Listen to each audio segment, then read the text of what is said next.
Delighted to be joined this week by Sam McBride. Sam's the political editor of the newsletter, also the author of Burned, which told the inside story of the Cash for Ash scandal.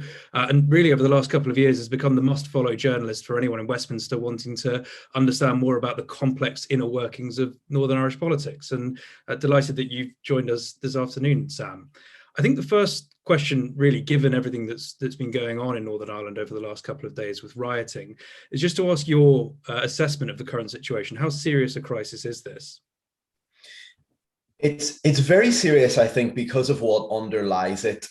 So this is not the sort of recreational rioting that we are very used to in Northern Ireland. Frankly, as appalling and barbaric as that might sound, that the idea of rioting becomes acceptable. It is something that happens so frequently in Northern Ireland. Almost every year there will be rioting somewhere. It might be a Republican community, it might be a Loyalist community. Circumstances are different, the individuals involved may be different, but it happens somewhere. And the element, I suppose, of surprise that makes something really newsworthy, certainly outside Northern Ireland, just doesn't exist there. So unless it's really spectacular, I can understand as a journalist why people's eyes maybe glaze over and they just think, oh, that's Northern Ireland again. That's what happens there. But what is happening here, I think, is so underpinned by politics that it may well be much more difficult to shift. It may well subside. We had a quiet night last night. There is every possibility that this particular wave of violence dies down, but there are plans for further protests. And thus far, we haven't seen any protests of any substance at the ports in Northern Ireland. So where the Irish sea border actually exists, its physical manifestation, the border control posts, etc. COVID rules, I think, in large part have kept people away from there. We're now getting happily to a place where COVID is receding in Northern Ireland. The vaccination programme is going very well here, as in other parts of the UK. And so therefore, I think as case numbers fall, as restrictions are eased, there will be less of a restraint, I think, on people who otherwise would have been there. Once people go there, that then becomes very difficult. It's all very well saying that you're having a peaceful protest, and that is, of course, entirely a democratic right and something which is entirely appropriate for people who feel strongly about something in a democratic society. But in Northern Ireland, history suggests that where you get groups of people on the streets about big emotive issues like this, you are very susceptible to violence breaking out at some point. And on top of that, we've got this situation where the leaders of unionism in Northern Ireland, really very unusually speaking as one on this issue, are saying that they have lost confidence in the police chief constable in Northern Ireland. That's Simon Byrne. So you've got a situation where we're heading into potential protests around the Irish sea border. The Orange marching season this summer, which may well happen in a way that it didn't happen last year because COVID is receding and because of the vaccination programme, and this real sense of alienation within a big swathe of unionism from really much of the fabric of the state, actually, which might seem strange for a unionist part of the population that feels affiliation to the state and to its police force and to its army and all of the other aspects of what it means to be British in Northern Ireland. Actually, we're in this quite unique situation that I think really is more akin to the sort of sense of alienation that unionists felt after the Anglo-Irish Agreement in 1985, that real sense of being cut off from the rest of the UK, feeling abandoned, feeling that they've nowhere to turn. And history suggests that in those circumstances, quite often a section of unionism will just lash out. It mightn't have any logic behind it, it might not go anywhere, but it could be very dangerous. I think on this side of the Irish Sea, we've certainly been able to see that resentment ever since the protocol came into effect, even though only partially at the start of the year. What seems to have changed in the last week is the reaction to the decision not to prosecute anyone over the attendance at the Bobby Storey funeral last year. And in particular, the First Minister coming out and saying that the Chief Constable should resign. I mean, what kind of different dynamic does that place on it, that you've got unionists coming out and saying that they don't have confidence in the police service of Northern Ireland, when historically it would have been the other way around? It certainly is a remarkable reversal of what you would expect in Northern Ireland. I mean, someone, who had lived in Northern Ireland, let's say 10, 15 years ago, coming back into this scenario would be a bit baffled, to say the least.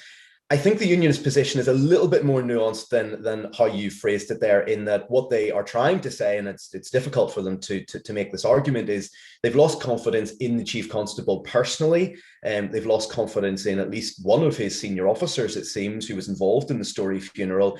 But they're trying to say they haven't lost confidence in the police. They will still engage with the police at a lower level, at a district level, etc.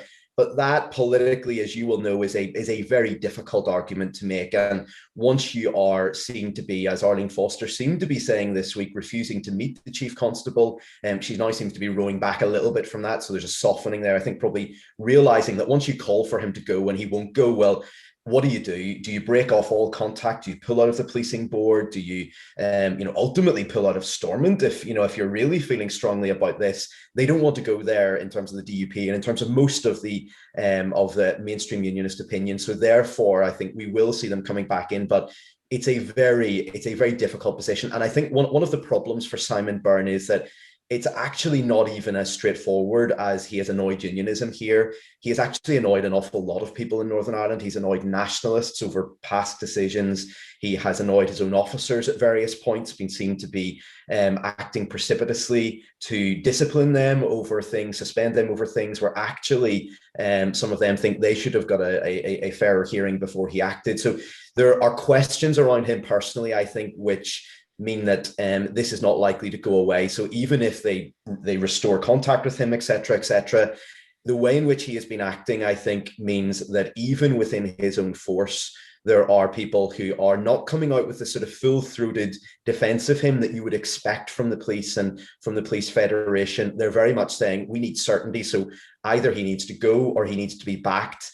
They're not saying he just needs to be backed. And so that is significant, but it is very dangerous where you've got this sense of alienation going into this period. You then have a loss of confidence in the person at the top of the police, who always, over recent years, have struggled in these situations, policing either Republican or unionist crowds. That is a recipe for real problems, I think, at some of these areas, such as protests and such as flashpoint parades. No, that's really interesting, and you're absolutely right to point out the distinction between the PSNI and the Chief Constable there. And I think one of the noticeable things is, as you said, that so far the cross-party police board has not seen withdrawals from unions, which would have escalated it. I mean, there's been some suggestion that on this and also on the reaction to the protocol since the start of the year, that a lot of this is about positioning in advance of the 2022 election next year. What do you see the broader trends as being over the next 12 months? Are we already in effectively a long campaign? And where are the concerns that the main parties have about where their votes may be squeezed? Well, I think one of the things that we suffer from in Northern Ireland, partly just as a function of our size, is a lack of very much reliable polling. So we've basically got one local polling company, Lucid Talk. They're largely an online company, so it's based on people who are signing up to a panel, something like YouGov, but on a much smaller scale and in a much smaller part of the UK. So without that sort of breadth that maybe gives you extra numbers in your sample, etc. And so therefore, we've really only got their numbers to work on when it comes to where things are right now. Generally, ironically, that is of benefit to the incumbents. So in the lack of polling saying there's been a collapse in support for Sinn Féin or the DUP or whatever it might be, in the way that you would get with Labour and the Tories, Fine Gael, Fianna Fáil, regular polling that gives you a real sense of where they are, how people are reacting to individual policies or how they've handled certain situations. We don't really have that. And so therefore, generally, that is a benefit to the big parties that people assume they're still big when actually their support might have really completely collapsed. But what we had from Lucid Talk just over a month ago, I think about 6 weeks ago, was a poll that suggested the DUP was really in free fall. They were leaching their voters to the Alliance Party on the left, really, centrist party in the middle of Northern Ireland politics, neither orange nor green, not unionist or nationalist. And then at the same time, at the other side, they were leaching them to Jim Allister and the traditional unionist voice, really the old Paisleyite form of unionism, a former DUP MEP, very hardline, very articulate, very clever, a criminal QC, but somebody who speaks to the fears that many unionists fear or feel rather at this point. And so therefore, there was a very vulnerable position there for Arlene Foster. It's a lot easier to stem losses in one direction. You can move in that direction. How do you stem losses that are going out at both sides? There was really a sense of the party falling apart. So she has been under enormous pressure there. I think the big question is, does she lead the party into next year's election? Do they wait and see how that fares? If they decide it's going to be a bad election, do they let her take the blame for that rather than a new leader coming in and them really being tarnished by that? The real significance, so I think, of that poll was that it suggested that Sinn Féin could be the biggest party in Northern Ireland for the first time. So the DUP would not have the First Minister's job. They would be deputy to Sinn Féin. Now, in legal terms, they would have exactly the same power. It's a joint office, but symbolically, they value being top dog in Stormont Castle. They would not take easily to that. One of the big questions is, would they serve at all as Deputy First Minister to Sinn Féin? Arlene Foster has been asked this. She's refused to say. She relies on that old staple of politicians in these circumstances. She won't give an answer to a hypothetical question. It's no longer a hypothetical question. It's a very real question. And I think the reality is that the DUP would have nowhere else to go there. It would be either that or walking out of government at a point where they would have very little sympathy. There would be no real credible argument as to why they shouldn't serve in that position. Those are the rules. They were happy to govern by those rules. They have to accept the outcome of the democratic process. But really, I think the story of that poll and of a lot of anecdotal evidence over the last couple of years is a significant move towards the centre ground in Northern Ireland, still much smaller than unionism or nationalism, but whereas in the old days, Northern Ireland was a simple story of orange and green, unionist and nationalist. You were one or the other, no matter what way you were, your personal politics were. If you were born Protestant or Catholic, you were assigned a label at birth, and that's it. And it made things very simple for people to predict things. So they would do things like look at the census returns, count the number of Catholics, count the number of Protestants, and basically do a calculation as to who was going to win a particular election. It's become a lot more complicated than that now, and there is particularly a younger generation. It's not entirely about young people, but young people in particular feel really, I think, disrespected by that sense of being told that you are something and you don't really decide these things for yourself. And so there's an element of rebellion in this, and also an element of people pragmatically looking to their own interests. And I think the real significance of that is that if we do get to a border poll, those people are pretty openly saying, we are open to being persuaded. We're not tied to either side here. Come and make an argument to us. Make an economic argument, make a social argument, make an argument as to how our lives will be better or worse in a united Ireland. And so therefore, for the first time in Northern Ireland, we're seeing a significant cohort of really swing voters who are prepared to move between unionism or nationalism in a border poll, not maybe in Stormont elections. And so therefore, the entire dynamic politically in Northern Ireland has been changing pretty radically. Thinking about, you were mentioning the potential impact on Stormont if Sinn Féin were returned as the largest party. It's only just over a year since Stormont was returned in the New Decade, New Approach deal. Have you seen any changes? I know that COVID has changed everything, and in some ways just as well that the executive was back at just the right time before COVID hit. But have you seen any changes even start to bed in or be introduced to deal with some of the systemic issues that were there with Stormont and that you identified in your book? In short, no, but I'll give you a slightly longer answer than that. I mean, there have been probably the most significant changes have come actually through a private member's bill from Jim Allister, that hardline unionist MLA. He managed to get a law quite skillfully steered through the legislature as a single MLA from his party. He is one person out of 90, but he managed to get, I mean, it's something that wouldn't be possible really in the House of Commons because time in the chamber is so valuable, but in Stormont, they're often desperately trying to basically fill the order paper. So if you can come up with a credible piece of legislation, if you can build alliances, etc., embarrass people in some cases into supporting you because they've said that they back these things such as reform, he managed to do that. So what he was trying to do was ultimately to criminalize some of the behavior that manifested itself in the RHI scheme, so or in how it was dealt with by the civil service and by politicians. So he really failed in getting that through the legislature. It was watered down. He didn't get that criminal sanction for people who try to hide things away, who try to pass things to relatives, stuff that's basically quasi-corrupt in a moral sense, if not in a legal sense. But he did manage to get something there.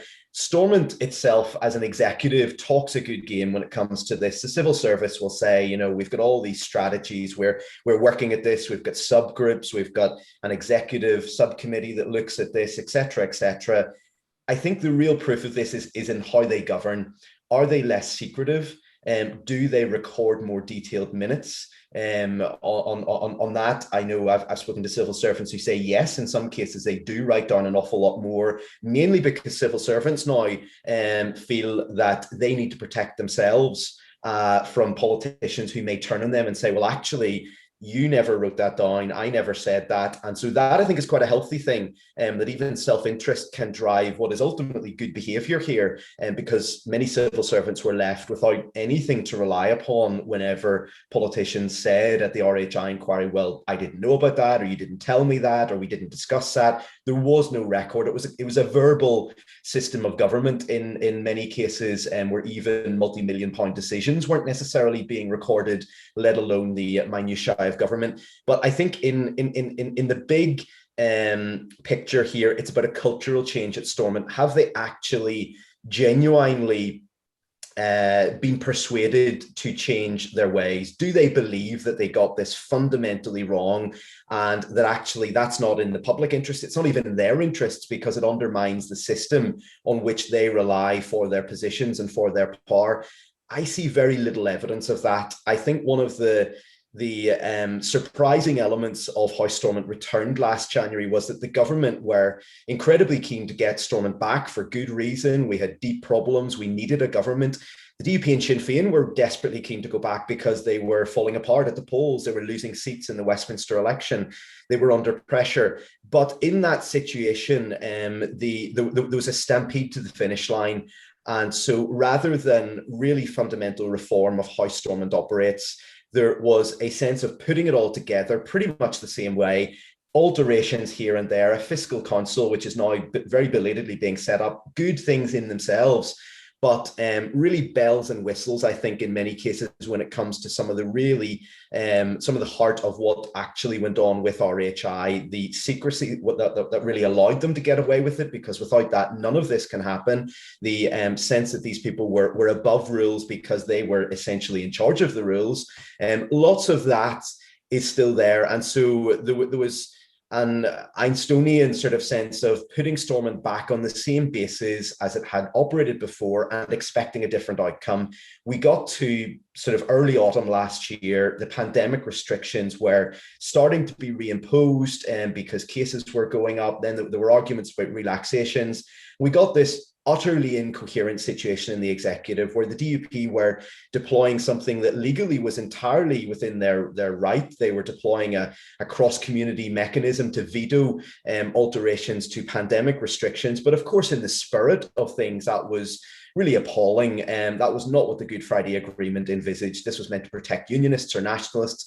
They were actually absurdly deploying this mechanism meant to protect unionists against nationalists and vice versa, against a unionist minister, an Orangeman, Robin Swan, who happened to be from another party. So, I mean, there was a sense there that night after night, the executive was meeting, they couldn't agree anything. And then you got these vetoes, then they were back in. And I think to most people in Northern Ireland, it really looked like this was a system of government, as well as individuals in government who simply couldn't do their jobs. It was not possible to work. They've managed to sort of pull themselves back from that. It's limping along, mainly because the pandemic, I think, means that they can't walk out at this point. But this is a profoundly broken system of government. And going back to something that we were talking about a second ago, about the growth of the centrist parties in Northern Ireland, it's increasingly unsustainable because of their growth, because the system was set up to deal with two big camps, two big tribes. You've suddenly got this disruptor in the middle. And in key votes in Stormont, the Alliance Party, the Green Party, People Before Profit, a small socialist party, their votes do not count. They literally do not count because of the way the Stormont voting system is. That's unsustainable. But there is no sense of real urgency or debate as to how that can be altered. No, and presumably no likelihood of anything happening this side of an election. No. Thinking about this year, which is a significant year in the history of Northern Ireland and the island of Ireland, with the centenary of Northern Ireland. Obviously, it's different with the pandemic and then the additional tensions of Brexit and of the current crisis. But what's your view of how the centenary year is being viewed in Northern Ireland? Obviously, we'll split very clearly down different lines, but how the government has handled preparations for it, how it's being marked, and on the other side of that, whether the conversations about a united Ireland that have really been pretty live ever since the Brexit vote have been becoming more serious, more granular and more practical about what this would actually look like, rather than there being a border poll, yes or no, what it would take for a united Ireland to be made to work if it were to come to pass. Lots of questions there. I think, I mean, on the centenary, as somebody who lives in Northern Ireland, who works in the media, who covers politics, it's my job to write about this sort of stuff. You almost wouldn't know it was happening. It's completely absent from pretty much everything that I've been writing about this year. There is an extraordinary irony, I suppose, to the fact that in the centenary year of Northern Ireland, which in many cases, whatever one's view of partition, whatever one's view of Northern Ireland and its future, is an example, I suppose, of how the Union has survived this entity that was expected to fail. It was expected by Unionists, I think it's fair to say, as well as by nationalists and the British government, the Irish government, that at some point in the not too distant future after 1921, it would be subsumed into the rest of the island. That didn't happen. It survived against all sorts of odds, terrorist campaign, a pretty appalling system of government before 1972, direct rule, Stormont, no government at all for a few years. And now back to having power sharing. It's still here. It's pretty stubbornly resisting all sorts of attempts to move it into another constitutional status. And yet here we are in the centenary year, where actually Northern Ireland is being symbolically and economically cut off somewhat from the rest of the UK. So on the one sense, what ought to have been, I suppose, a great unionist moment of celebration, of triumph, of defiance against the odds, all the sort of things that unionists like to celebrate and commemorate and mark, has become something that's more of a funeral, I think, in some cases. Maybe not a final funeral, but something that has more of those somber tones to it: anger, dismay, a sense of questioning the future. I was really struck by something that a founding member of the DUP called Wallace Thompson, somebody who was there with Ian Paisley in the 1960s and all the way through to the end of his life, somebody who was very loyal to him, a fundamentalist, Christian, somebody who really is the archetypal DUP person, but quite a thoughtful person who has a lot of experience, a former special advisor to Nigel Dodds when he was finance minister. And in the wake of Boris Johnson betraying the DUP ultimately over the Irish Sea border, he said that it was enough to make him question the value of the Union itself. And he essentially said, we have had this done to us now by Tories in particular, he said, but by British governments of various stripes down through the years, time and time again. Carson warned us about this. He said that he had ultimately been a pawn in grander political games, etc., etc. We never learn. Here we are. It's happened again. You know what? What's this all about? Essentially, was what he was saying, and I'm paraphrasing him there. And I was struck by that. It was an instinctive reaction in the heat of the moment. It wasn't representative of where most unionists were. There was no great surge of unionists towards the idea of Irish unity.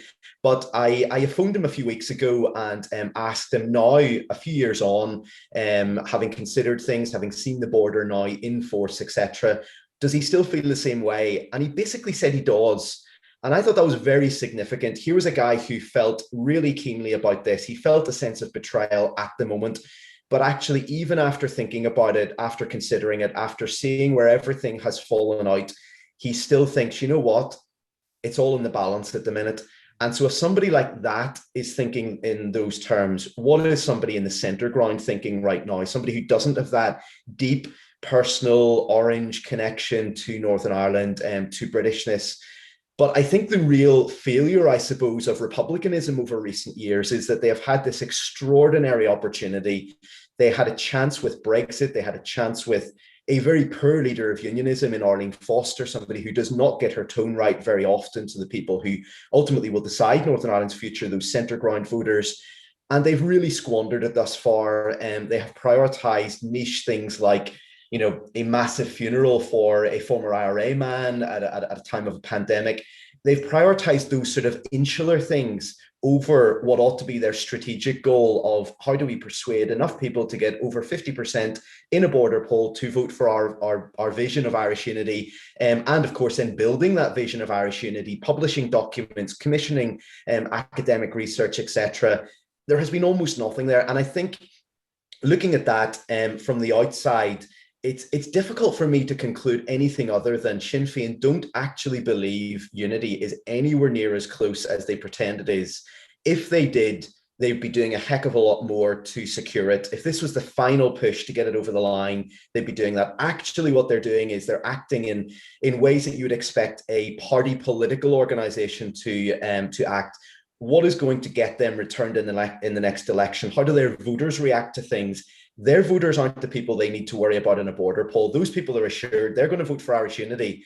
They need to persuade people, maybe not very many unionists, but certainly most of the centre ground people they need to persuade.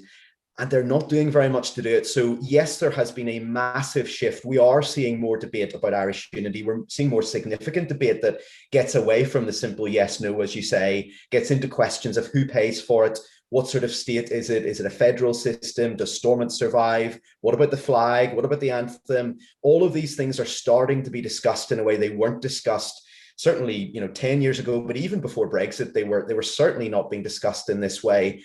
But I think it would be a much simpler place constitutionally if we were on the cusp of Irish unity happening. We're actually in a much trickier position where it's not necessarily on the horizon, but the old certainty of the union is starting to recede potentially. So we're in this, maybe not a vacuum, but we're in this no man's land where we still could go in either direction, and neither side are particularly adept at persuading people who aren't instinctively of their persuasion constitutionally. No, that's all really fascinating. I think just my final question to you would be, for Westminster-focused people, they've dipped in and out of Northern Irish politics and tried to understand it at various points of the Brexit process and ever since.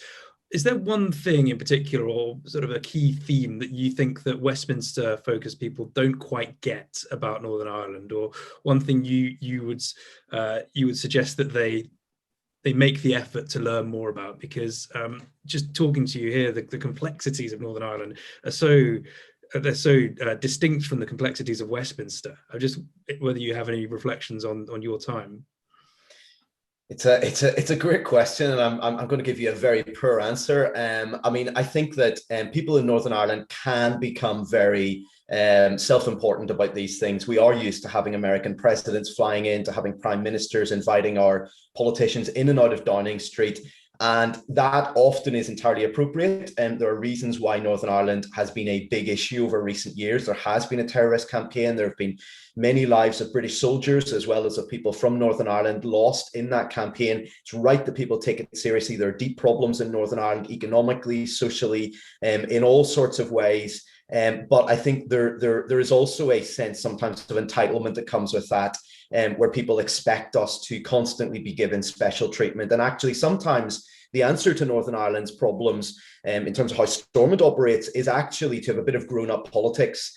One of the big difficulties at the moment, I think, is around fiscal issues. So until you have a situation where Stormont, a bit more like Scotland at present, has got some sort of fiscal responsibility for raising tax of whatever form, they're ultimately just doling out other people's money. And so the answer to every problem is to say those awful Tories in the Treasury won't give us any more money. These big bad Brits are terrible. They hate us. They don't care about us, etc., etc. That's a very simplistic narrative. But it's quite effective for a lot of people, I think, in Northern Ireland, who instinctively maybe don't feel any great sympathy for people on the other side of the Irish Sea. And so therefore, until you've got a situation where our politicians can get beyond that sort of populism and be responsible for saying, well, you know what, either we bring in water charges, which, you know, do not exist in Northern Ireland in the way they do in the rest of the UK, but that gives us extra money and we'll be able to do this or this or this, or we don't do it and we make that choice and we're responsible for it. You have an element of infantilizing politics in Northern Ireland. And so the problem there is, I think that it's a chicken and egg problem, that until you get away from that, you don't solve it. And yet, given how poorly Stormont has handled the power that it has, who would give them more power in their right mind? And so you have this very complicated problem. But I think that one of the difficulties, I think, from the Brexit debate is that both sides at various points have really projected onto Northern Ireland their own views. So either Brexiteers, you know, wanting to use Northern Ireland as a way to get their type of Brexit through Parliament or not, or trying to stop Theresa May's type of Brexit going through Parliament. They didn't really ultimately care about this. I think that was clear when they voted for the Irish Sea border, that they said was unconscionable. But likewise with Remainers and some of the EU people as well, really seeing Northern Ireland as a means of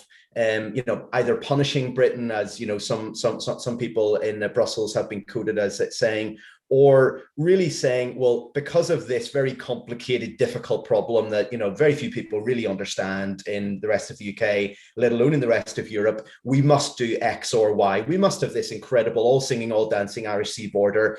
You know, actually, is that really necessary to preserve the peace? Is that something that credibly can be said to be preserving the peace when it is leading to violence and leading to disorder, leading to deep constitutional uncertainty for a lot of people in Northern Ireland? I think both sides there have very often used Northern Ireland as a proxy for their own ideals and their own ideas. And so therefore that is very dangerous. And so I think that if people do understand Northern Ireland, as some politicians do, and have a very keen, you know, sense of what is happening here, that is one thing. And, you know, people may agree or disagree with what they think about certain things. But I think that it's not just disrespectful to Northern Ireland, but it's very dangerous given how unstable this society really can be, to be using Northern Ireland as some sort of proxy battleground for other wars. So yes, that is something which I think is probably the simplest thing that maybe would improve things over here. Okay, well, thank you, Sam, so much for taking the time to speak to us. Really appreciate that. It's some really interesting insight, and hopefully we'll speak to you again at some point before next year's devolved elections. Thank you.